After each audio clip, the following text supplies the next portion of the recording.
Good morning, welcome to my channel physics के TS, जिसमें आपको फिजिक्स का संपूर्ण solution 11th class 12th class chapter wise topic wise सब कुछ चैनल में प्लेलिस्ट में मिल जाएगा।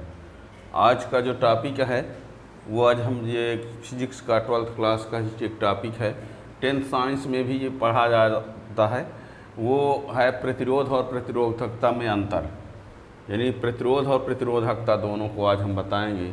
तो प्रतिरोध और प्रतिरोधकता में अंतर, प्रतिरोध और प्रतिरोधकता, इसी को कहा जाता है विशिष्ट प्रतिरोध। विशिष्ट प्रतिरोध इसको है ना। तो प्रतिरोध और प्रतिरोधकता में अंतर क्या है, तो ये आपको बता दें इसके बारे में। प्रतिरोध जो होता है, देखिए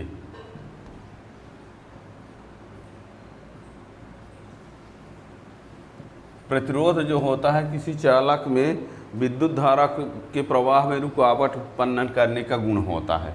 कोई चालक है, उसमें विद्युत धारा प्रवाहित हो रही है, तो चालक का अपना कुछ गुण होता है जो विद्युत धारा के प्रवाह में रुकावट उत्पन्न करता है ना। किसी चालक के द्वारा विद्युत धारा के प्रवाह में जो रुकावट उत्पन्न की जाती है उस चालक का क्या कहा जाता है, प्रतिरोध कहा जाता है। यानी कोई चालक विद्युत धारा के प्रवाह में जो रुकावट उत्पन्न करता है उसे उस चालक का क्या कहा जाता है, प्रतिरोध। ठीक है ना। किसी चालक के द्वारा विद्युत धारा के प्रवाह में उत्पन्न की गई रुकावट को प्रतिरोध कहते हैं। अब प्रतिरोधकता क्या होता है, यदि इसको हम गणितीय रूप से परिभाषित करें तो प्रतिरोधकता एकांक लंबाई और एकांक क्षेत्रफल वाले किसी चालक के प्रतिरोध का आंशिक मान ही प्रतिरोधकता है ना। प्रतिरोधकता उसका एक आंतरिक गुण होता है, यानी पदार्थ का गुण होता है प्रतिरोधकता। तो यानी यहाँ पर आपको बता दें, यानी इसकी परिभाषा लिखे भी दे रहे हैं, लीजिए। किसी चालक के द्वारा विद्युत धारा के प्रवाह में उत्पन्न रुकावट को प्रतिरोध कहते हैं। और इसमें एकांक लंबाई व एकांक अनुप्रस्थ काट वाले किसी चालक के प्रतिरोध का आंशिक मान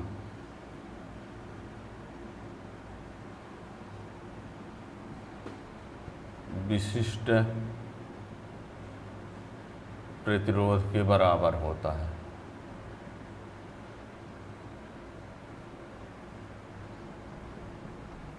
एकांक लंबाई व एकांक अनुप्रस्थ काट वाले किसी चालक के प्रतिरोध का आंशिक मान विशिष्ट प्रतिरोध के बराबर होता है। इसमें आपको थोड़ा सा इसके बारे में समझिए। होता क्या है कि प्रतिरोध जो होता है लंबाई के अनुक्रमानुपाती होता है, जो प्रतिरोध होता है वो क्षेत्रफल के व्युत्क्रमानुपाती होता है। तो इकट्ठा लिखते हैं जब, तो यही R proportional L upon A हो जाता है।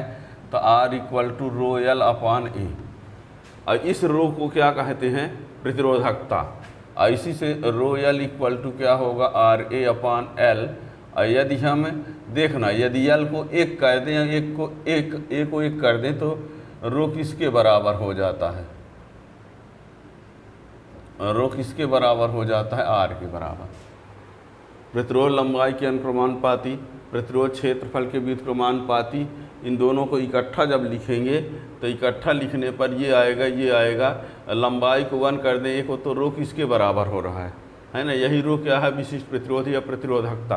तो यहीं से ये लिख दिया गया, एकांक लंबाई एकांक अनुप्रस्थ काट वाले किसी चालक के प्रतिरोध का आंशिक मान क्या हुआ, विशिष्ट प्रतिरोध, है ना।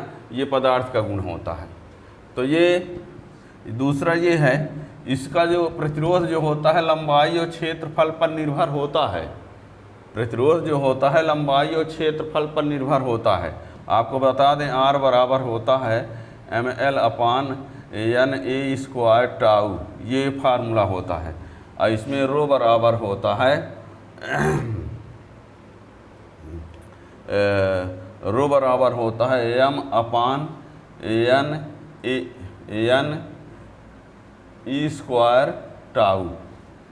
ये यानी यहाँ से ये पता चलता है कि ये लंबाई क्षेत्रफल पर निर्भर है, लंबाई व क्षेत्रफल पर निर्भर है। और ये जो है लंबाई व क्षेत्रफल पर निर्भर नहीं है। अंतर है कि नहीं है?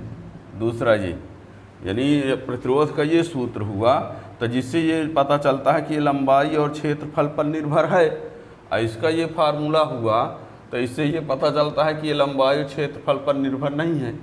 यम यहाँ यम क्या है? इलेक्ट्रॉन का द्रव्यमान है, एल चालक की लंबाई है, एन एकांक आयतन में मुक्त इलेक्ट्रॉनों की संख्या है, ए अनुप्रस्थ काट का क्षेत्रफल है, ई इलेक्ट्रॉन का आवेश है, टाउ जो है श्रांति काल है।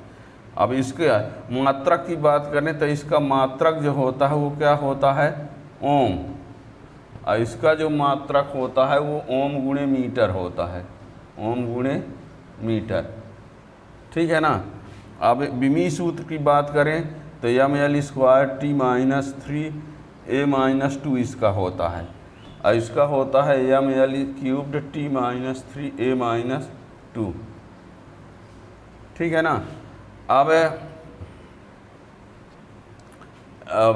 तो ये हो गया, ये परिभाषा हो गई, ये उसका निर्भर हो गया किस पर है किस पर नहीं, ये मात्रक हो गया, ये बिमी सूत्र हो गया। और एक तो ये देखिए नहीं कि ये R से प्रदर्शित है, ये किससे है? रो से प्रदर्शित है। ठीक है ना। ये चालक का गुण है, ये चालक के पदार्थ का गुण है ना। यानी जैसे मान लीजिए कोई पदार्थ है, उसकी लंबाई चौड़ाई में कोई परिवर्तन करेंगे तो ये बदल जाएगा, है ना। चालक की प्रकृति पर निर्भर है। यहाँ पर चालक किस पदार्थ का है वो तो पदार्थ बदलेगा नहीं, है ना। तो जैसे लंबाई चौड़ाई में यदि परिवर्तन करते हैं तो ये बदलता है, पर ये नहीं बदलता है। एक पदार्थ से दूसरे पदार्थ यदि है तो उसमें परिवर्तन होगा ये, और यदि एक ही पदार्थ है तो उसमें विशिष्ट प्रतिरोध नहीं बदलेगा, चाहे लंबाई चौड़ाई क्षेत्रफल में कुछ परिवर्तन करो पर प्रतिरोध बदल जाता है ना। तो ये इनमें अंतर हो गया। ठीक है ना। प्रतिरोधकता का दूसरा नाम क्या है? विशिष्ट प्रतिरोध। प्रदर्शित किससे करते हैं? रो से। इसको प्रदर्शित करते हैं किससे? R से। और ये बता ही दिया। ठीक है ना।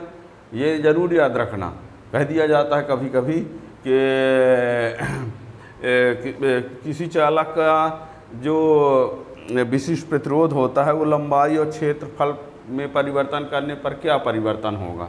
तो ये देखते हो कि लंबाई क्षेत्रफल पर ये निर्भर ही नहीं है, जबकि ये बदलेगा। ठीक है ना। यानी किसी चालक की लंबाई यदि बढ़ाया जाए तो उसका प्रतिरोध बढ़ जाएगा, लेकिन विशिष्ट प्रतिरोध में कोई परिवर्तन नहीं होगा। क्यों? क्योंकि प्रतिरोध लंबाई पर निर्भर है, और ये विशिष्ट प्रतिरोध लंबाई पर निर्भर है ही नहीं, है ना। वो पदार्थ पर निर्भर होता है। एक चांदी का तार है, उसको खींच कर बड़ा कर देंगे तो ये थोड़ी है कि वो चांदी से सोना बन जाएगा। चांदी की लंबाई बढ़ जाएगी पर वो रहेगा चांदी, इसलिए उसका विशिष्ट प्रतिरोध वही रहेगा। ठीक है ना। याद रखना। इस प्रकार और क्वेश्चन के लिए आप चैनल सब्सक्राइब कर लीजिए, तो आपको नए क्वेश्चन का नोटिफिकेशन मिलता रहेगा। और वैसे भी प्लेलिस्ट में आपको पूरी फिजिक्स है, आप सब कुछ प्लेलिस्ट में आप सर्च करके पढ़ सकते हैं।